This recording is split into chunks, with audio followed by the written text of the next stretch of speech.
ඉතින් ඔයාට පුළුවන් මගෙන් මේ software එක මිලදී ගන්න. ඉතින් මගේ නම්බර් එකට ඔයගලන්ට පුළුවන් message එකක් දාන්න.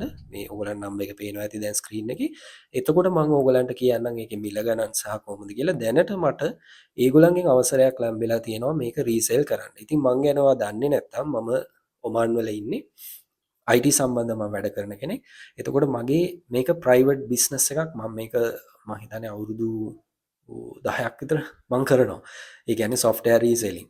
ඉතින් ඔයාට පුළුවන් මට කතා කරලා මේක මගෙන් මිලදී ගන්න අවශ්‍ය නම් නැත්නම් දැන් මම ඔයාට මොකද්ද කියලා කිව්වා VPN එක. ඉතින් ඔයාට දාලා ඒක පාවිච්චි කරලා බලන්නත් පුළුවන්. ඉතින් මගේ එක උපදේශයක් තියෙනවා ඔයාට ඒක පාවිච්චි කරද්දී විශේෂයෙන් මේක ෆ්‍රී වර්ෂන් එක නම් ඔයා දාගෙන ඉන්න ඔයාට උපරිම සතියයි වැඩ කරන්න පුළුවන්. එතනින් පස්සේ ඇඩ්ස් එනවා, ස්ලෝ වෙනවා, කනෙක්ට් වෙන්නේ නැහැ. නැත්තම් පැයක් විතර වැඩ කරලා ඊට පස්සේ වැඩ කරන්නේ නැතුව යනවා. ඒ වගේ දේවල් වෙනවා. ඉතින් මේකේ ඔරිජිනල් වර්ෂන් එක නැත්තම් මේගොල්ලන් කියන විදිහට මේක යම් කිසි විදිහට මිලදී ගත්තොත් ඔයාට කිසිම ගැටලුවක් නැතුව පාවිච්චි කරන්න පුළුවන්. මම දැනටත් මගේ වීඩියෝස් අප්ලෝඩ් කරන්නේ ඒ VPN එක පාවිච්චි කරලා. මම TikTok එන්නෙත් ඒ VPN එක පාවිච්චි කරලා තමයි. එහෙනම් ඉතින් මම මෙන්න පැහැදිලි කරා ඇයි මම VPN එක ගැන කිව්වේ නැත්තේ? ඇයි මම VPN එකේ නම ඕගලන්ට කෙලින්ම දාන්න නැතුව ඉන්බොක්ස් එන්න කිව්වේ කියලා.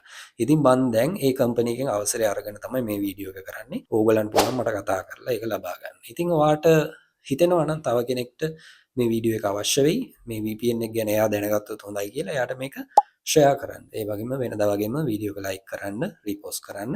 එහෙනම් තවත් වීඩියෝ එකක් හම්බෙමු. අපි ගියා.